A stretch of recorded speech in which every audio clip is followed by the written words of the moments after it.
Praise the lord. దేవుని శ్రేష్టమైన నామంలో మీ అందరికీ శుభాలు తెలియజేస్తా ఉన్నాను. అందరు బాగున్నారా?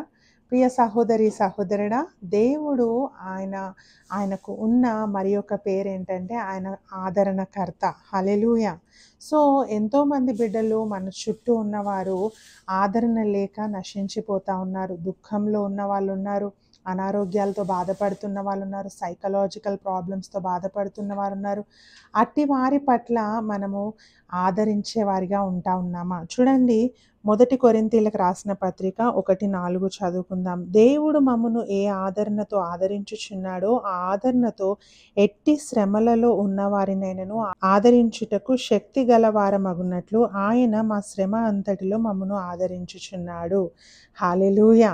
చూడండి, దేవుడు మమ్మల్ని ఎలా ఆదరించాడో మేము శ్రమలో ఉన్న వారిని అలాగే ఆదరిస్తూ ఉన్నామని పౌలు భక్తుడు చెప్తా ఉన్నాడండి.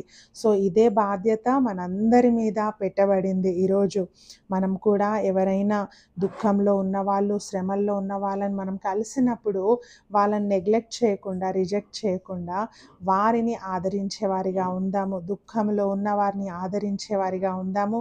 క్రీస్తు ప్రేమను ఇతరులకు వెదజల్లుదాము. దేవుడు ఇట్టి కృప మనందరికీ దయచేయనుగాక. God bless you.